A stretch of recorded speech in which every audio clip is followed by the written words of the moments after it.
let's get started. Welcome, everybody. Nice to see some new faces and old faces as well. Welcome, everybody, to this last meeting of Climate Action Week. Actually, this is the very last one, as the regional meetings for Europe and Oceania already happened during today. And as part of Climate Action Week, this is my pleasure to welcome here our two speakers for today. Daniel Pons Taylor as a co-chair of the NAFSA Special Interest Group on Sustainability, and also the vice president of the CANIE Europe Chapter, and Caroline Donovan White from NAFSA, that will give us more information today on their leadership and advocacy for climate action in the sector.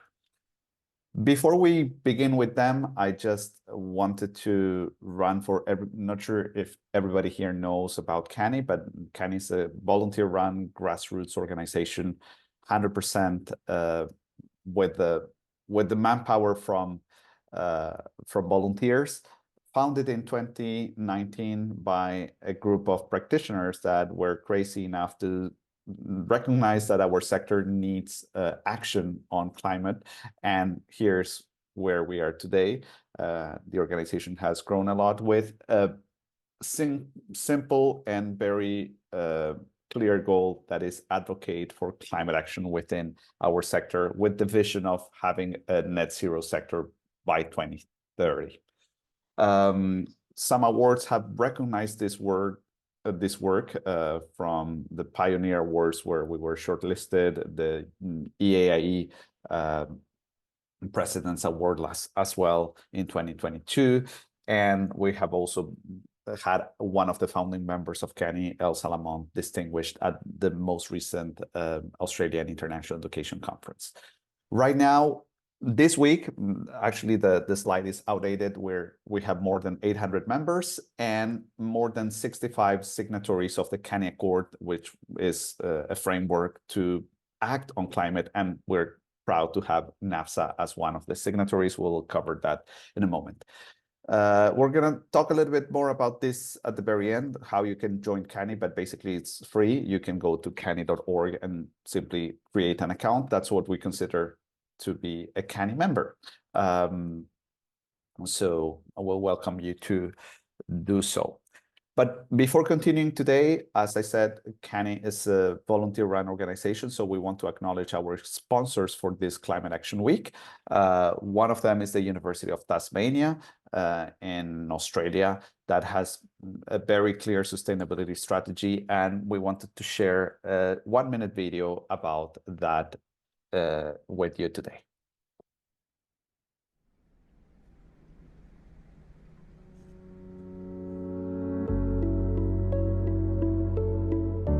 How do I feel about the sustainability agenda? Passionate but impatient.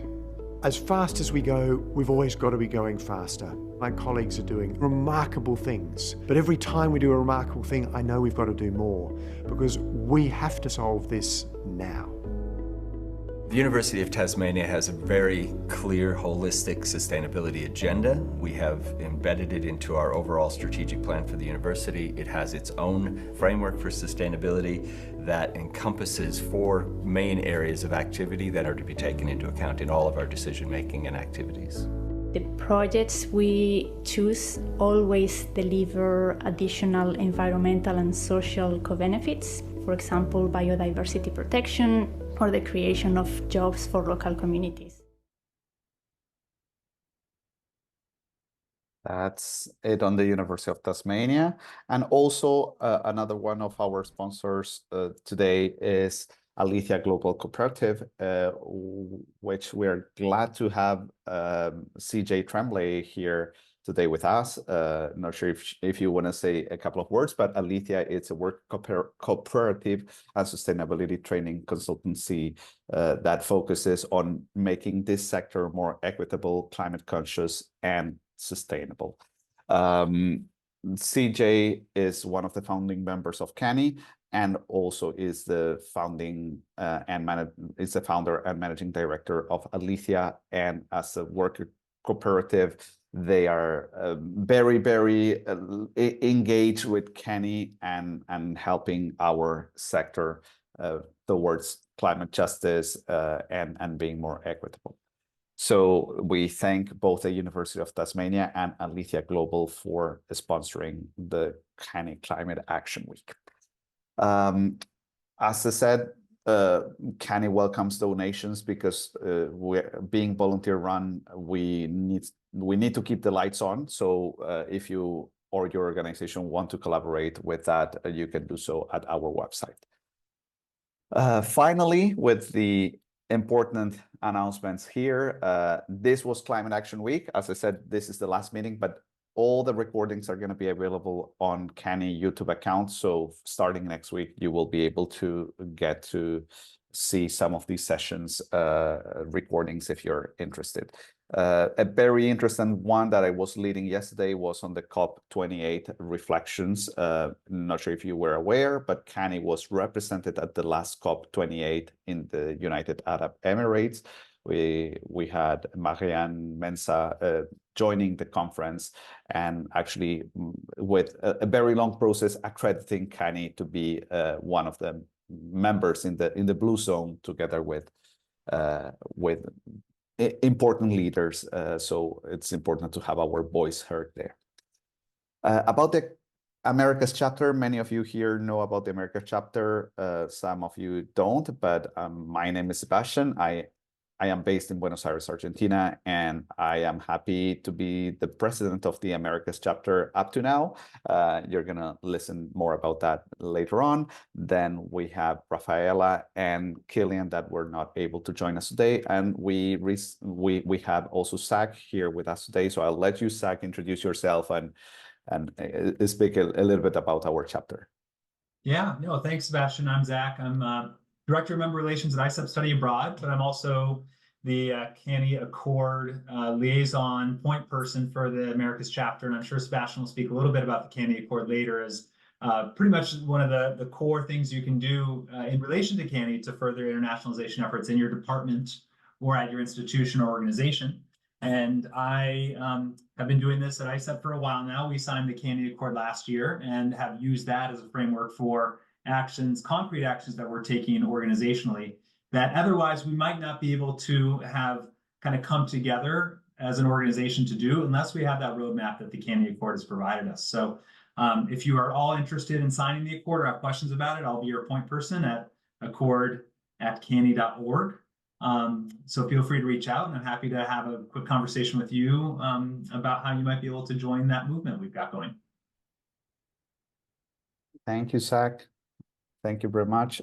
So one important announcement about the Americas chapter is that we have basically my position open. I need to leave on the governance of CANIE. My role was here for 2 years, so we need to renew the leadership, at least my leadership role. So if you're interested, please connect with me and we'll guide you through the process of applying. And so if you know anyone that can be interested, here we list a little bit of the responsibilities and the time commitments of being a president at CANIE. I don't want to monopolize the conversation.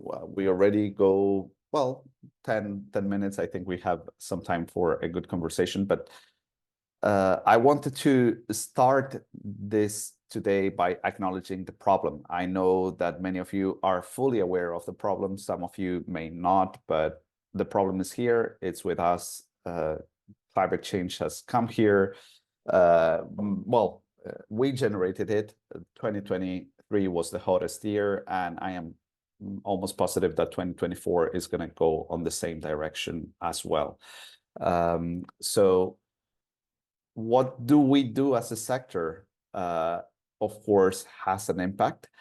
But in my opinion, I am stealing a few slides of this Climate Action Week keynote session that was on Monday by Professor Frauke Urban from the Royal Swedish Institute of Technology in Stockholm.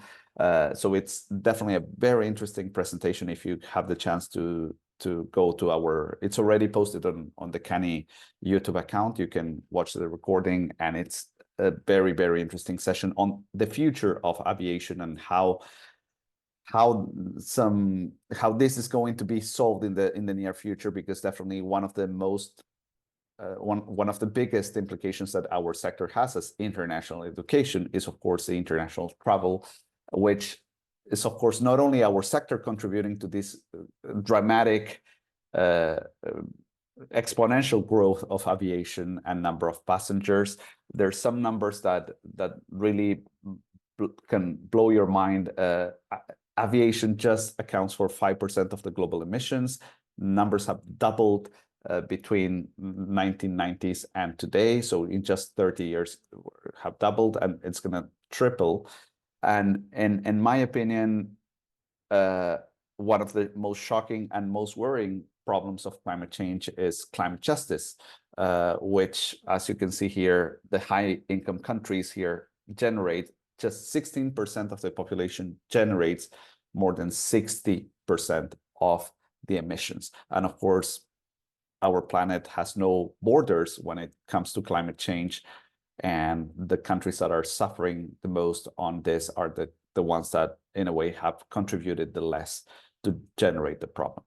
So as a sector, at least in my opinion, and now I can open this to Zach as well, and to Caroline if you want, or Daniel if you want to contribute on this. In my opinion, it's not only what we are doing, but also what we are not doing.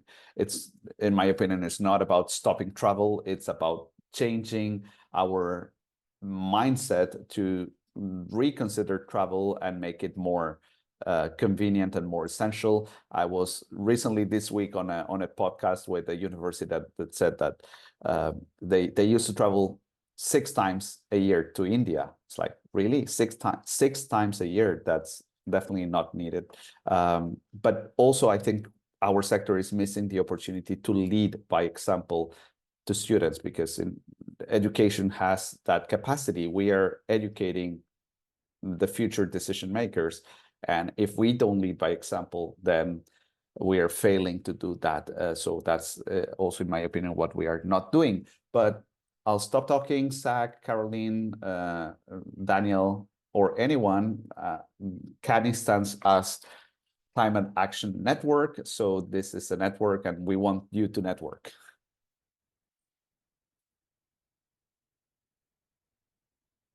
Zach, Daniel.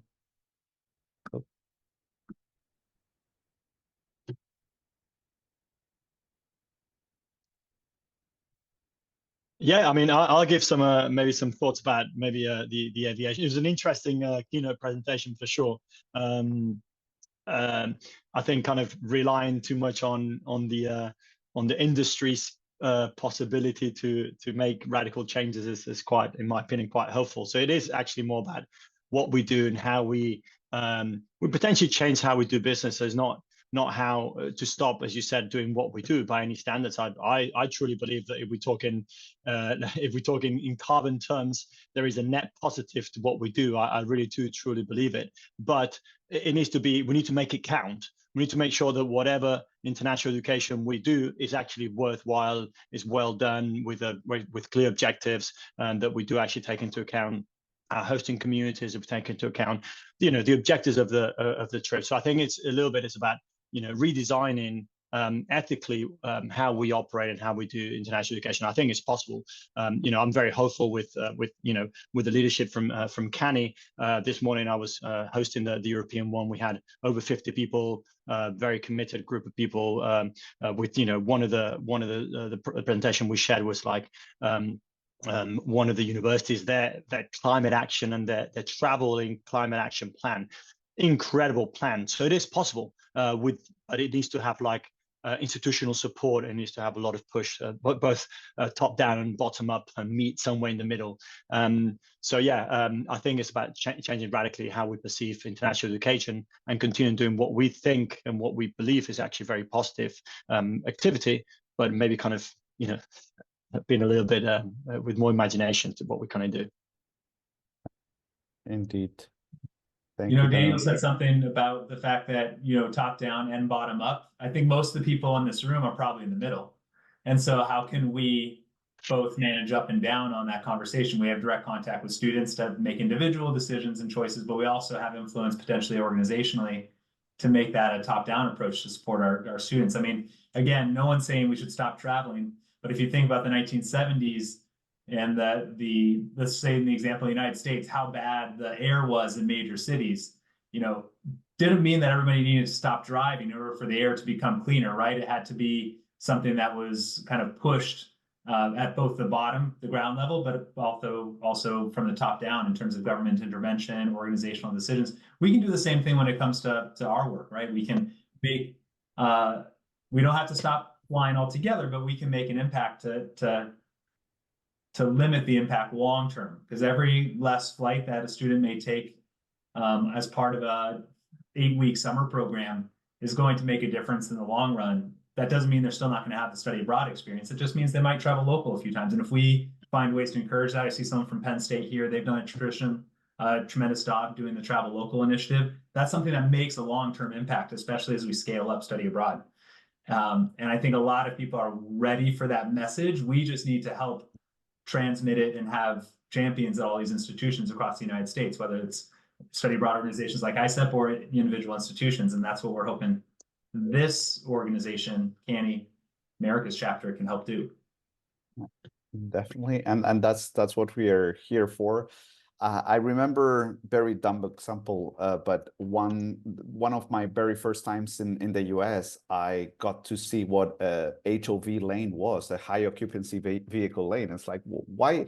It's like, why can't we go on that lane that it's empty? Because, oh no, that's for more. It's like, okay, so that was a policy change from the local city hall or whatever that made like, okay, if you have 2 people driving in or more people driving in one car, then you have a benefit. And that's the point of, as Daniel was saying, of changing policies, and that needs to come from the bottom down rather than from the bottom up, because this is definitely a very important topic for students.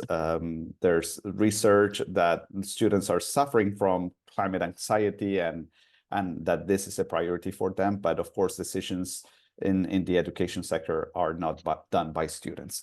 So yeah, and then I would just add to that, if I may, is that it is true. We need to wait for that top down, but at the same time, us as professionals, we need to push forward, because the reality is that the time is limited, and we all know that. And without going into climate science, and as a scientist that I am, I use data. I don't go into the politics behind it, but I use data.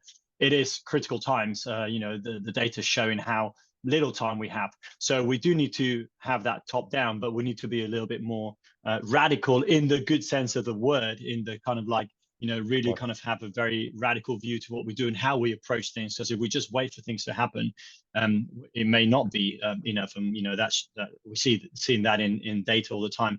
So I think, for those of you who are struggling with kind of maybe top down, waiting for institutions, like there are things, and CANIE Accord is a clear example where let's not wait for, let's say, the president of a university, which tend to be like super bureaucratic institutions. Let's not wait for that president to take a stance. Okay, well, we can do things from an office perspective, from a school perspective, from a department perspective, and have a platform, have a structured document like the CANIE Accord that can help us have that conversation, at least start the conversation where we are, and not just wait. So let's kind of take action within our possibility. If we are a practitioner, if we are, then we can actually change how we maybe kind of do some of our literacy, carbon literacy embedded into, doesn't really matter whatever course. So kind of sometimes I think when we see the severity and how big this is, it's like, oh, we just like students, sometimes we freak out. So let's kind of like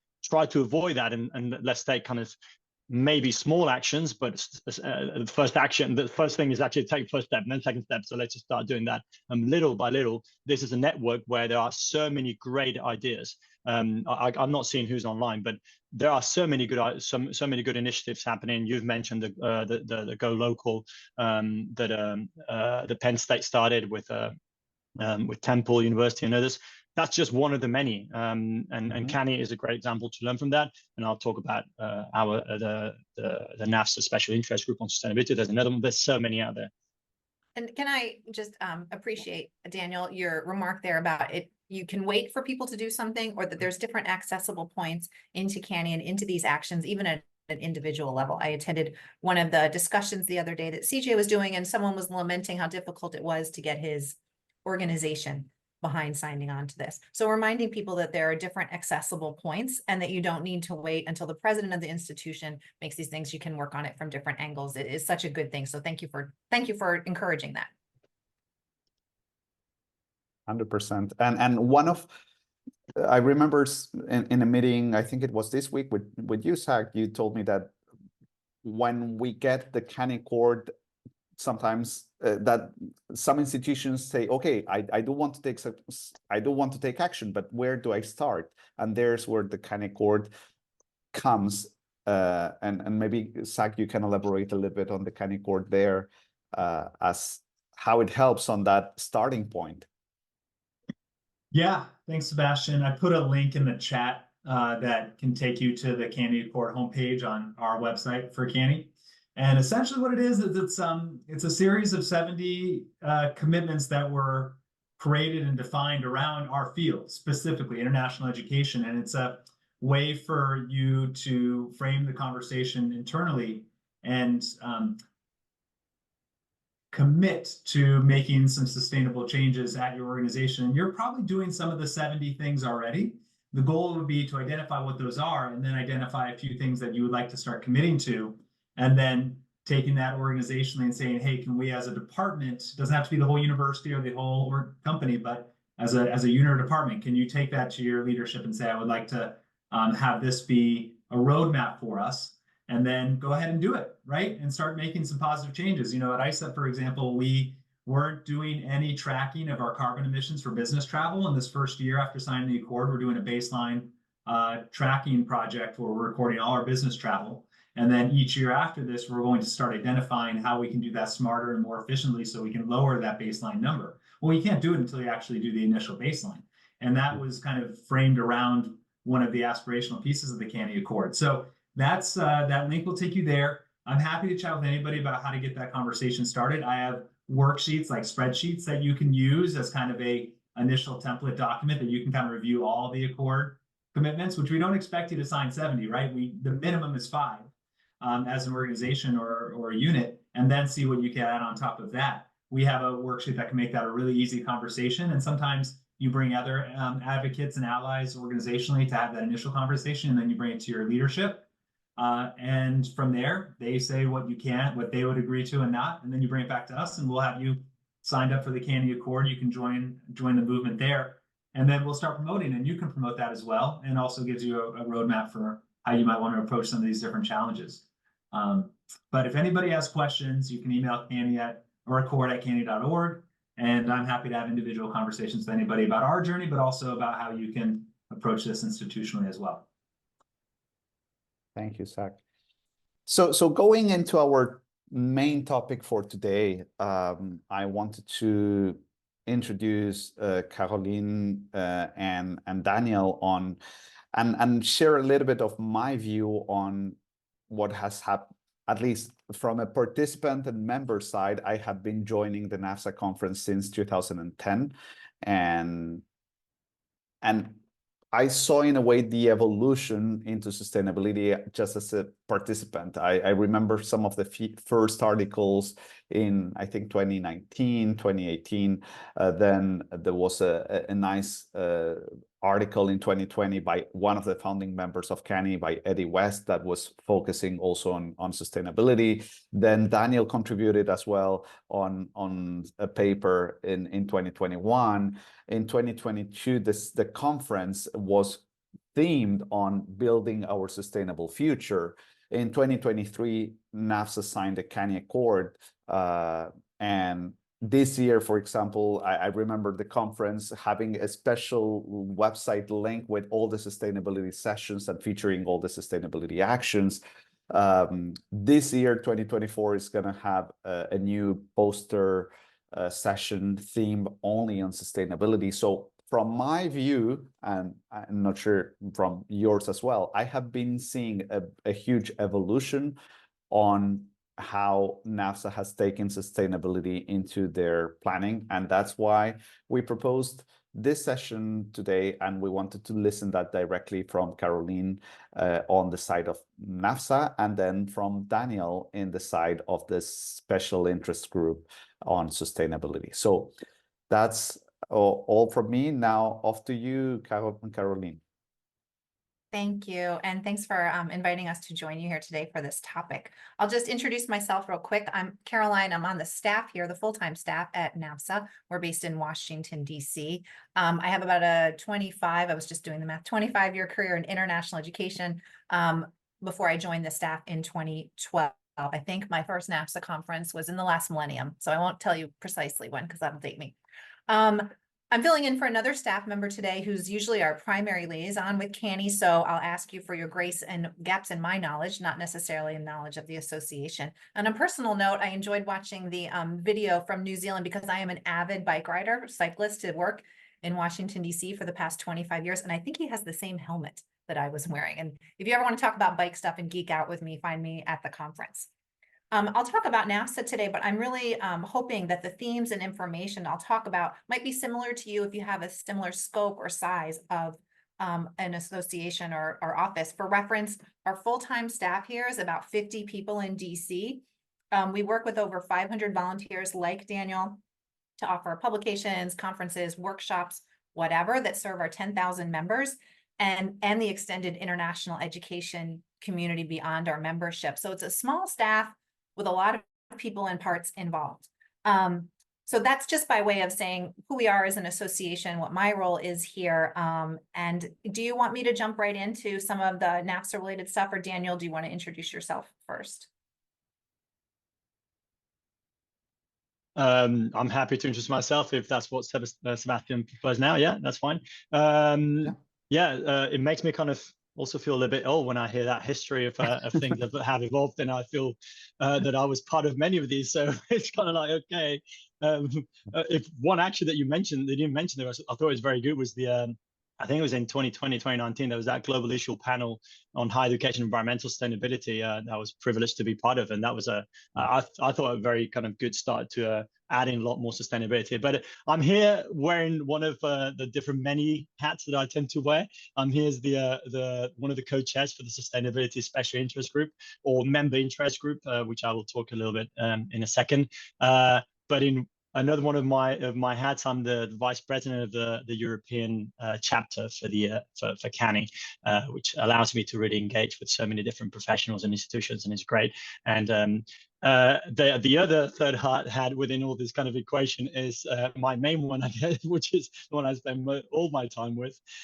Is I'm the director of sustainability and strategic partnership at IOI, and IOI is a small, for those of you who are not familiar with it, small NGO working in, we're actually a sustainable development organization that kind of started working later on with providing hands-on and sustainable and service-based study abroad opportunities with a very ambitious carbon net zero strategy. We were very proud to be one of the, not the first by any standards, but one of the first CANIE Accord signatures, and we've been kind of just kind of shouting about it from the word go, because we believe is a great tool. So yeah, it's a privilege to be here representing the NAFSA SIG today, but I'm also very happy to talk to you about what we do at Europe with CANIE Accord, CANIE initiatives, if anyone's interested, or any other thing about my journey at IOI and what we do to provide those sustainability focused study abroad opportunities. And just a shout out, because obviously Caroline from NAFSA is here, which it's an institute. It's kind of like it's the organization representing many institutions, but we also have Mel here from the American Gap Association, which is there are different ways to re-engage, not with individual institutions, but with kind of member-based institutions that have an influence over many other institutions. So it's a way to really advocate for like larger impact around climate topics, climate justice, and climate action. Thank you, Daniel. I have the can I share my slide? Should yes. I start that? Go ahead. So bear with me all while I get this up and then get back to seeing you. Great. You can see We my can screen? see yours. Yeah. Wonderful. So I was asked to talk about our journey into sustainability, and I thought I would talk about some of the things that we did prior to committing to some of the commitments on the CANIE Accord. So sort of our pathway into that, if you will. You mentioned several of them, Sebastian, but so I'll try and hit on some different ones. Our sustainability special interest group that Daniel volunteers to lead was founded in 2009. So it's a pretty long time ago that a group of NAFSA members came to the board and petitioned to start a special interest group in sustainability. That's part of our standing rules. People can do that on different topics, and they do. For many years as well, something you wouldn't necessarily see at the conference is our request for proposals to Conference Bureau specifically ask the bidding organizations, the Bidding Convention Bureau, to address their commitment to sustainability and how they work with city partners in the organizations. Prior to the pandemic, for actually 2 or 3 years leading up to that, we had been toying with moving our International Educator magazine to an online format. People like the magazine. We sent it out, every other month or so. And in January 2020, we launched the online version of the magazine. And I'm so glad we did, because that meant members who were no longer coming into the office could still get that information from home. The timing of it wasn't intentional, but it actually worked out really well. So that saves us on boxes and boxes and boxes of shipping, printing, all of that. In 2021, I saw our strategic plans, mission, vision, and values start to incorporate more words that support this work, such as doing our work in environmentally sustainable ways, to have a globally engaged citizenry. That's what we're really asking for, people to be engaged, right? And to look for more ways to gather virtually. Alyssa Lamont contributed to our Senior Fellows project that focused on sustainability. There's a white paper and an op-ed piece I'll post in the chat when I'm finished so you can find. And of course, after the pandemic, when we came back together in Colorado, the theme of that conference was building our sustainability future. And really, in that case, talking about sustainability in a variety of ways, but among those things, the climate action piece. Let me see, advance the slide.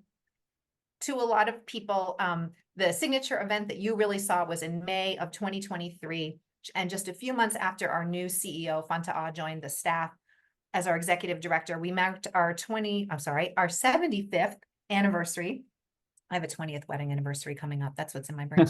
Our 75th anniversary by becoming a signatory to the CANIE Accord. And what Fanta said in our press release was, this is a sign of our dedication to leading our sector's transition to more climate-friendly operations and conducting international education in socially, economically, and environmentally sustainable ways. So I would say that our formal commitment to CANIE is with a few of the specific articles, even as we strive to make inroads in some of the other areas, like you were encouraging, Daniel, for people to look at all the different 70 points and see where they can make inroads as they work toward this. So formal announcement in Washington, D.C. And there were things at that event, such as we were in a LEED certified building and hotel, which is usually the case, our sustainably sourced tote bags, more digital signage. A complete reliance on public transportation to get around the city. Washington, D.C. is great for that. And at the conference as well, we saw more sessions, posters, and things emerging from the community that had a sustainability focus. So what I thought I'd do for the next few minutes is kind of talk about NAFSA in 3 different ways. NAFSA that you all see and is kind of synonymous with NAFSA, the annual conference, what we do all those other weeks of the year beyond the conference, and what we look like at our home office here, and how all these things relate to the goals of CANIE. As I mentioned before, our annual conference has that RFP requirement about sustainability, and that continues. The convention centers that we're using in New Orleans and in San Diego are both LEED certified at the highest level. You've probably noticed, if you've been to the conference, that NAFSA is printing fewer materials. I encourage you all to think about that as you pack for the expo hall. Fewer materials and relying on an online planner. That saves a ton in shipping and carbon emissions, in printing, all of it. But it has not always been easy. Some people really like that souvenir of the conference program. So that's been conversations we've had to have. We work with vendors who also have that commitment, such as Freeman, to sustainability. And maybe you saw at the end of the expo last year, people could donate some of their materials to local organizations that they would otherwise have thrown away. A real reliance on digital signage when that's possible. The water bottles. This year in New Orleans, you'll see in our online planner a specific track, a group of sessions on sustainability, on technology, on diversity and inclusion. We try to make it easier for you to find those things if it's your interest. And then, Sebastian, I think you mentioned for this year, the poster fair, which is our first time debuting it as a special poster fair about sustainability as well. Beyond the conference. So NAFSA, a lot of people say, are you going to NAFSA? It's like 1 week. I work in this office all the other weeks of the year, and there are many things we do beyond the conference. So let me tell you a little bit about some of those things that you may know less about. Right. I think, like a lot of people, before the pandemic, there was a lot of hesitation to using virtual technologies to deliver things like workshops. People prefer to be in person. If you've been to our conference, you know, people want to hug, they want to sit and have coffee. But the pandemic gave us a chance to be more familiar with the online technology and see what the potential of it was. So we've replaced a lot of our, for example, board meeting, volunteer leader meetings, workshops with online versions. Both synchronously, asynchronously. Our advocacy day event where we take people to Capitol Hill to talk to US lawmakers, that taking them to the Hill is now a Zoom room, which means people can participate more easily. So it's really expanded access and inclusion as well. Even when we have a workshop face-to-face, we use our LMS for all the materials so that we're no longer printing all of the pieces that used to be on the tables. We've really cut back on that as well. And we continue to do the thought leadership pieces, such as the white papers, the trends and insights. And at the annual conference this year, we'll be selling a new book that links international education and the sustainable development goals of the UN. It's a multi-authored piece where people at different universities are talking about what their commitment is. So I hope you'll look forward to that. It is scheduled to be out by the annual conference. Let's see. And I'll just say as well that when we return to more in-person events, when we could come back, I think a question that a lot of people default to is, should we do it online or in person, online or in person, online or in person? And I had to push back a little bit and say, what are the goals? What are we trying to achieve? And that will help us decide, because if it was in person before and we all liked it, that's not the reason to go back in person. We need to balance all of our goals together. And that helps some of the mindset thinking of, it needs to go back in person. There's no other way to do this, by saying, what are we trying to achieve? What's the best way to get there? What are all the factors to consider? At home in DC, just let me tell you about my beautiful office here in downtown Washington, DC, in a gold certified building at 14th and K. We all telework 2 days a week at least, which has been fantastic for me and my personality, a little bit at home, a little bit in the office, but also great for our carbon footprint. It's wonderful for our commuting alternatives. Most people here take the metro to work. I bike to work, as do a few other colleagues. And at our benefits fair, so this is a small thing I think companies do. At our benefits fair, we bring in someone from the Transportation Authority to talk to us and encourage us for alternate ways to get to the office. And we're participating in the Go DC Go Challenge, where you track how you get here and you can win prizes for how much carbon emissions you save or how much mileage you do. And this week, celebrating you all, we've had staff watch parties for a lot of the events going on. And I'm missing the documentary that's being screened in the office right now called For Tomorrow, that looks at how people address climate change all over the world. We were just trying to get in the spirit of celebrating Climate Action Week with staff in different kinds of ways. So that, I hope, gives an overview of kind of what our pathway was and how we observe the ideas and some of the goals of CANIE within the conference, within our other work, and what we do here as a staff. Thanks. I'll stop sharing. And I think turn it over to Daniel, yeah? Yeah, thank you, Caroline. Now off to Daniel. It's this overview of what you're doing. I love the way you framed it during the conference, beyond the conference, and at home. So part of the NAFSA member interest group is the special interest group on sustainability, which didn't know it was founded in 2009, but now Daniel can give us more information on that. Sure, thank you so much. So yeah, I guess it's been a kind of a road parallel to what Karen has been kind of talking about. This as you mentioned. The special interest groups or member interest groups are groups created by NAFSA members that they just petition. They've got a common topic, shared interest, whatever that may be. And I guess, I don't know what the criteria, I guess if it's enough, if there's enough interest by everyone in his common interest, then he gets approved. And one of the good things is that we have we have a lot. We have over 350 people joining at different times. This group, we've got a mail list of a lot of professionals with a very good follow that I'll chat in a second. You don't have to be a member, or at least we have some that have been members of NAFSA and have stayed as members. Obviously, they can't attend the meeting at the conference, but it's just one of the things because the platform that we use, the network NAFSA, you do not have to be a member. So that's a good thing.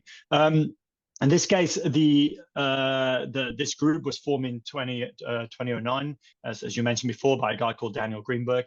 And then I joined in 2016, I believe, as one of the co-chairs.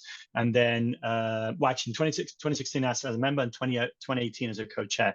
And then from 2022, we've got our current leadership, which is 4 of us. You may be familiar with some of them. We've got Ravi Raj from Authentica, Sumi Song from the Green Programs, and Rafaela from Resilient Experience, who's also vice president for the CANIE Americas Chapter, and myself.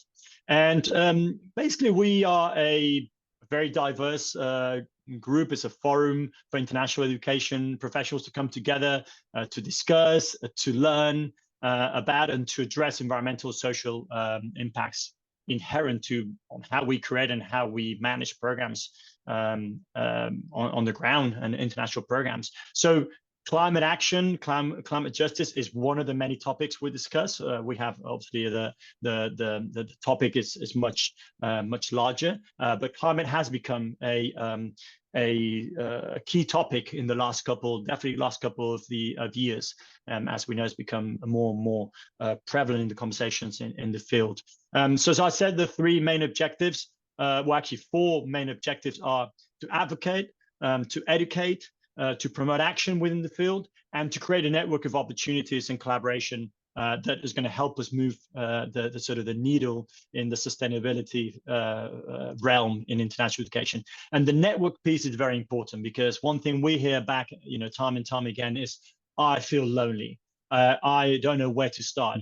I'm in an office where this is a passion of mine, but there's no support from management. So how do I do it? And the reality is that's just a common topic. So this network has really helped to come together, to meet peers, to meet others at different institutions, at other levels of management, and to share their experiences. And as we all talk, like shared journey is a much more fun journey, but it's also an easier journey to do. So I think that's one of the main things we do. What do we do throughout the year? So we have certain responsibilities as being an official NAFSA special interest group, but as part of how we serve our community, we have ongoing training and workshops.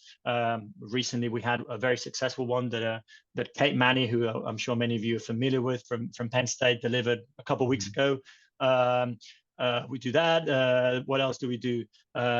We provide just networking, regular networking opportunities through Zoom calls, and then we do an annual meeting at the annual event. It's an open meeting where we've seen like really grow numbers. I remember one of my first ones, there was about 20 people. This last one was actually close to 90 people. So that's really good. We try to make it very engaging, fun. We invite people to give different sessions. This year we want to have a panel of different experts sharing their experiences, best practices, best experiences for others to learn from. And then the last one that we've been trying to, and I'll mention a couple, or at least one initiative, is to really kind of try to help NAFSA as in like the organization to move as much as possible in this sort of sustainability journey. We've been suggesting for a while to have the tracks on sustainability, which as Sebastian mentioned, now you can choose. You still not able to put a session that is on sustainability, but at least there's like a selection process. There is certainly one for posters, which is a great thing. That again, it's been, I don't know if it was because it was suggested by us, but I'm very happy that it happened. So that's really that's the important thing. And then one thing that we suggested, and this year it's happening, which we're very happy, is a hands-on volunteering service activity, which Karen hasn't mentioned, but we're going to be doing, we're going to be supporting a local organization in New Orleans. And what I'll do is I'll share the link to the registration for those of you attending NAFSA conference. I'll share it with you at the chat in a second. There will be some communications going both from NAFSA, but also from us as the special interest group for people to join this event. So, you know, obviously we are very realistic that we are a group of interest people in this topic, part of NAFSA. So we do not have any. We know that our influence, if you want to call it that way, is limited. But one thing that we do is one of our objectives is actually to keep suggesting, keep advocating for more sustainable practices as much as possible, knowing obviously the limitations, and that, you know, it's a big beast to make modifications. Let's say at the NAFSA conference, it's a lot of people, a big operation. So we're very realistic. So yeah, we are. For those of you who are members of NAFSA, we hope to see you at the annual meeting that we'll have this year. And then yeah, anyone that's interested, please drop your email, let me know. I can add you to the mailing list. And then when we do events, as I said, like workshops, training sessions, you will be notified, and it'd be great to get even more diverse group of professionals committed to sustainability and climate action. Daniel, I didn't finish the service projects. I don't want to steal your thunder. That was really your brain that made sure. And I do think of the member interest groups in that way. Like, you keep reminding us, like the little bee in the ear, and it does help move change, those small actions. So now we have the community service project. I've dropped the link in, but I didn't want to take that away from you. No, thank you. No problems. It's a joint effort.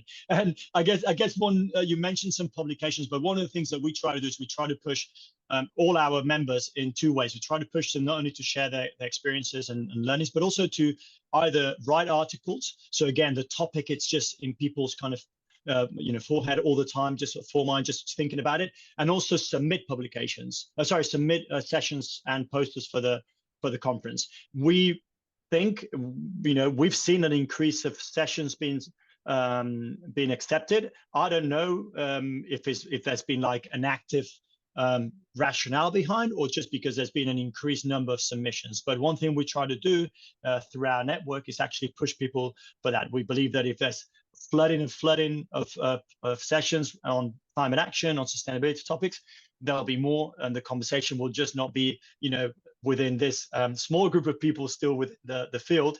I have to be very honest. I'm in some ways, very disappointed to see 20 people today at, America's chapter, because, this is a huge topic. So 20 better than nothing for sure, but that's our role. It's actually now to kind of, to invite colleagues, to invite friends, to push for this as an important topic. So yeah, hopefully by having a lot of sessions, people outside of our 20 people network will talk about it, and it'll be more visible to everyone. Yeah, I'll say that exactly, like proposing things. Also, you guys, all of our sessions are reviewed and selected by peers. So another way to help with that is not only to propose sessions, is to offer to review them. Anybody can do that. You don't have to be a NAFSA member. You don't have to commit to attending the conference. So you can review, you're one of many, and you wouldn't review your own proposal, sorry. But you're one of many people, but you can help put a touch. You can say why this is important. In June-ish, we'll be looking for volunteers for that. I'll make sure Daniel has the information to share, but this is one of the ways that you can help shape the conversation that's happening within your association. That's great to know, Caroline.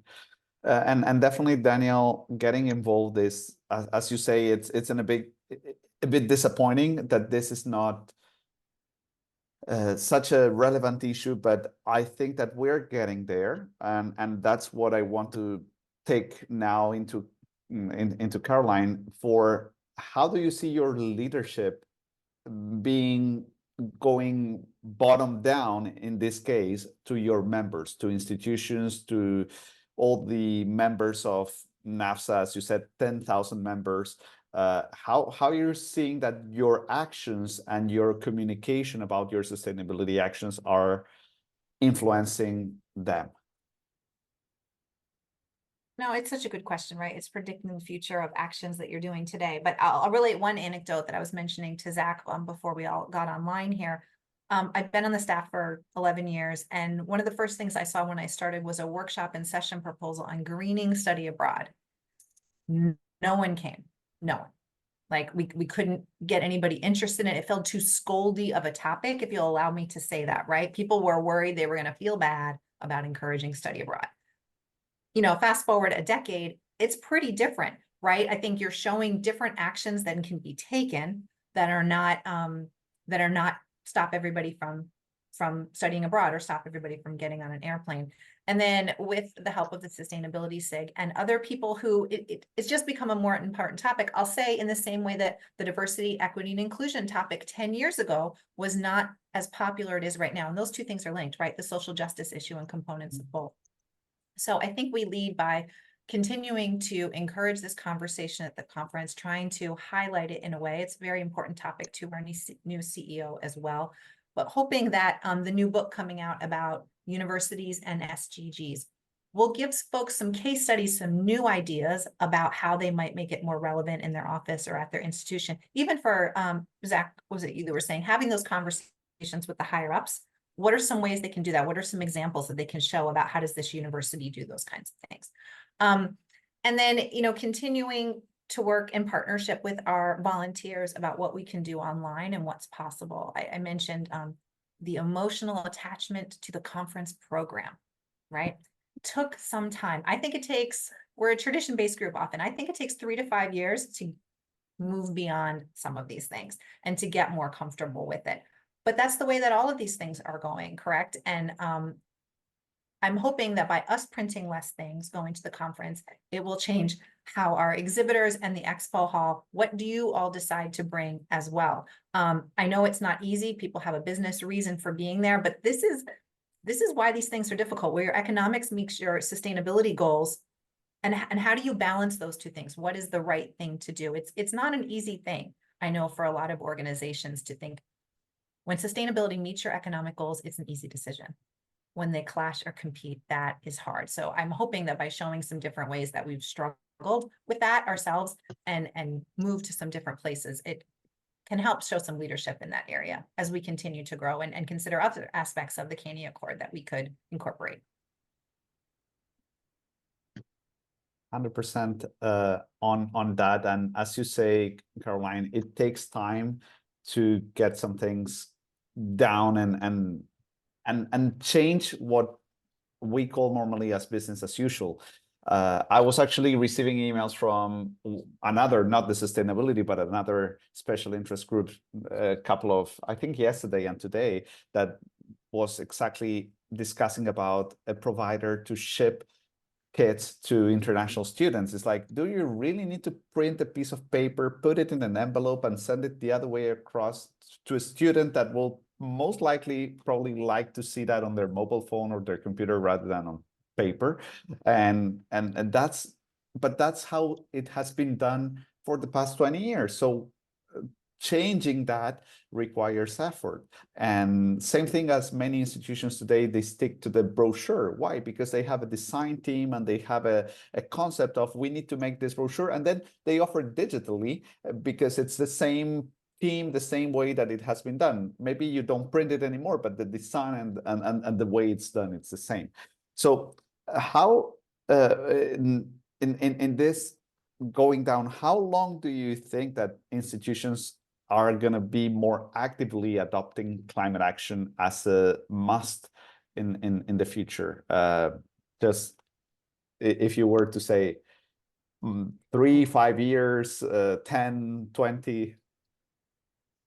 I think it's a long discussion, right? Every institution is so different. Some things seem very, very eager to adopt it publicly, harder to adopt it in practice, right? In signing, I know for NAFSA, in signing the CANIE Accords, we wanted to make sure that the commitments we made were real.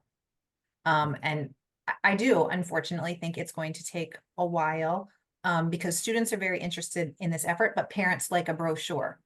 I just got back from visiting some college institutions with my son who will be going out to college in a few years. And we did bring back brochures for dad to look at because I needed to put it in front of him, right? So we all those materials were online. So my son didn't want that. He'd rather look at his phone.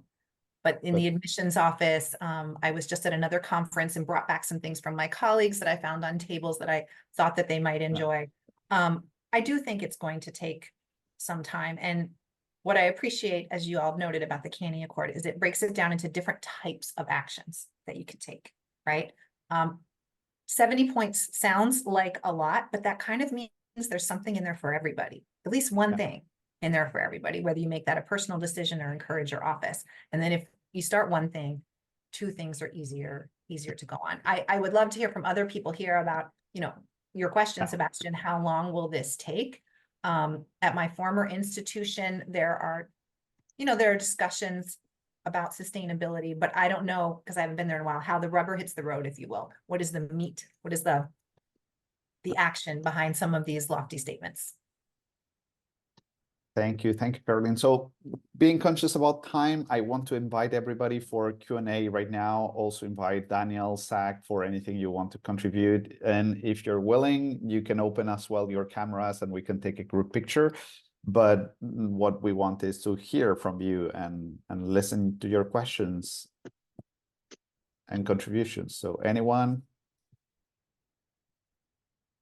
So just, I mean, while people think of their questions and contribution, I just wanted to, obviously, as before, even if you are not attending the annual conference at NAFSA, last year, and we'll try again, we'll try to put a Zoom link on one of my personal computers or something like that for those who for whatever reason can't attend or have chosen not to. Obviously, just our open meeting is not going to be the only reason why someone attends the conference. But if someone is not attending and they want to attend the open meeting, I know, for example, people like, I know CJ did it at Forum, that she decided not to attend because of carbon budget reasons, which I think is something that, you know, I think people will start doing more and more often. So actually, I think when we hear students wanting to actually becoming more vocal about it, that's when organizations are going to start taking their climate actions more important, and I think that's going to start soon.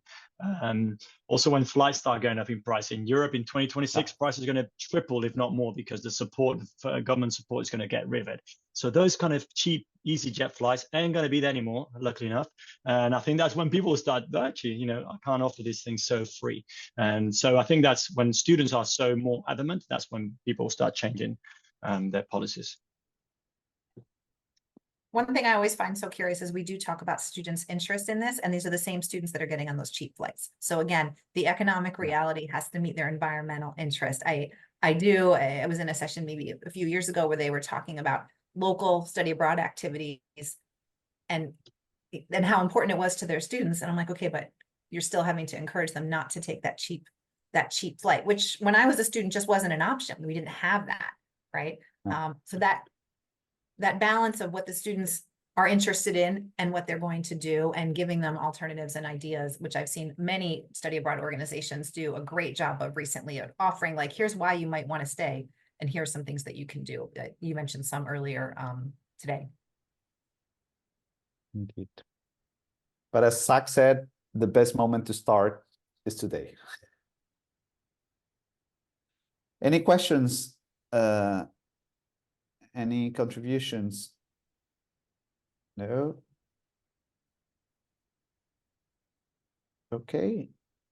So I think we might wrap up, considering it's already, 1 hour. So I just want to thank you again, Caroline, for being here, for making the time to share with us what's NAFSA is doing in terms of sustainability, and having this conversation on the table with our sector and making it a priority for everybody.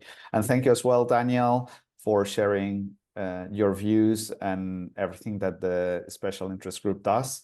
Thank you, Zach, and thank you everybody for joining us today. And this is the way we wrap up Climate Action Week for CANIE. So thank you everybody for joining.